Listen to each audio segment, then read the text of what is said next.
नमस्कार, स्वागत है आप सभी का मेरे चैनल आराध्यन जीके पर। तो आज हम स्टार्ट कर रहे हैं अपनी हिंदी साहित्य की क्लास, जिसमें आदिकाल से रिलेटेड 20 इंपॉर्टेंट क्वेश्चनों को करेंगे। तो शुरू करते हैं अपनी आज की क्लास। वियोगी हरि को बृजमाद्री सार के संपादक की प्रेरणा किससे मिली थी? तो किससे मिली थी? पंडित राधाचरण गोस्वामी से। आचार्य रामचंद्र शुक्ल का साहित्यास ग्रंथ हिंदी शब्द सागर की भूमिका के रूप में किस नाम से प्रकाशित हुआ? किस नाम से प्रकाशित हुआ? हिंदी साहित्य का विकास। आचार्य रामचंद्र शुक्ल कृत हिंदी साहित्य का इतिहास का प्रकाशन वर्ष क्या है? 1929। क्या है? 1929। हिंदी साहित्य का सर्वाधिक व्यवस्थित और लोकप्रिय इतिहास ग्रंथ। हिंदी साहित्य का जो सबसे सुव्यवस्थित और सुप्रसिद्ध लोकप्रिय इतिहास है, तो उसका क्या नाम है? हिंदी साहित्य का इतिहास। और यह किसके द्वारा लिखा गया? आचार्य शुक्ल के द्वारा। हिंदी साहित्यास लेखन में आचार्य शुक्ल का प्रथम क्रांतिकारी कदम क्या था? अपभ्रंश साहित्य को हिंदी साहित्य से अलग मानकर उसे पूर्व पीठिका के रूप में प्रस्तुत करना है। आचार्य रामचंद्र शुक्ल के अनुसार किसकी रचनाएं साहित्य कोटि की नहीं है? आचार्य शुक्ल ने किसकी रचनाएं साहित्य कोटि की नहीं मानी है? सिद्धों और योगियों की रचनाओं को।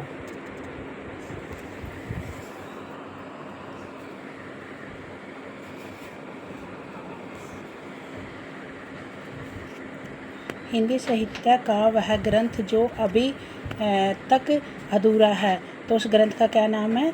इस ग्रंथ का नाम है हिंदी साहित्य का आलोचनात्मक इतिहास। और ये डॉक्टर रामकुमार वर्मा के द्वारा लिखा गया था। यह ग्रंथ अभी तक अधूरा ग्रंथ है। हिंदी साहित्य के इतिहास की आलोचनात्मक ढंग से समझाने का श्रेय किसे मिला?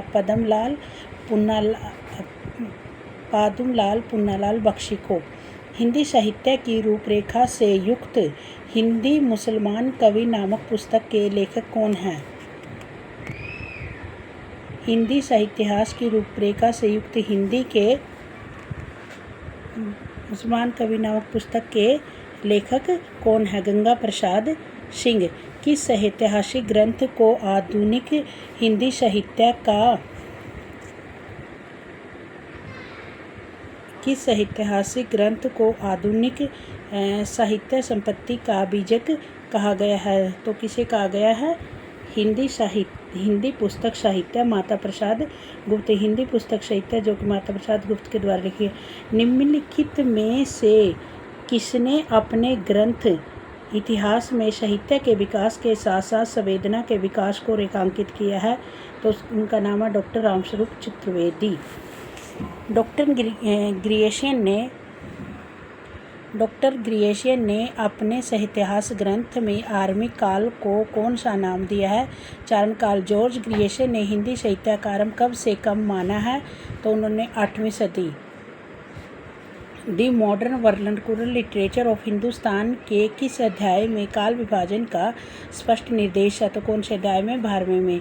हिंदी साहित्य के आदिकाल को आरंभिक काल नाम से अभिहित किसने किया है? जो हिंदी साहित्य के आदिकाल को आरंभिक काल नाम किसने दिया? मिश्र बंधु ने। मिश्र बंधुओं द्वारा किए गए काल विभाजन के अंतर्गत अज्ञात काल का उल्लेख है। इसमें उन कवियों का विवरण है जिनका निश्चय समय ज्ञात नहीं है। हिंदी साहित्यास ग्रंथ में काल विभाजन के लिए कितनी पद्धतियां हैं? तो कितनी पद्धतियां अपनाई गई हैं? 4।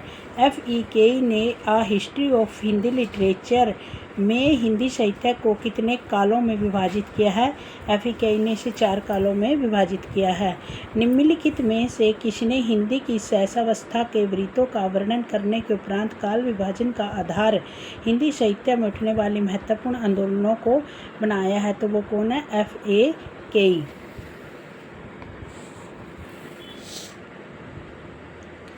किस साहित्यहास ने जनता की चित्तवृत्ति को केवल विभाजन का आधार बनाया?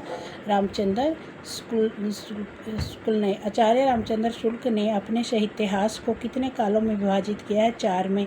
वीर गाथा काल नाम के विरुद्ध सर्वप्रमुख आपत्ति है। वीर गाथा काल नाम के विरुद्ध सर्वप्रमुख आपत्ति है। इसमें कुछ अभिप्राय और कुछ परिवर्तित काल की रचनाएं हैं। हिंदी साहित्य के आरंभिक काल का सर्वाधिक उपयुक्त नाम है आदिकाल।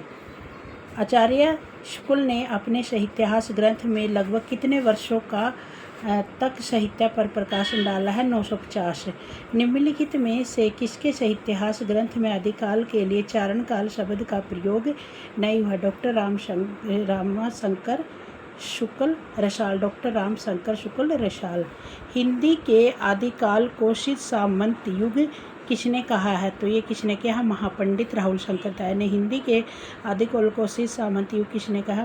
पंडित महापंडित राहुल शंकर ताय ने। धन्यवाद।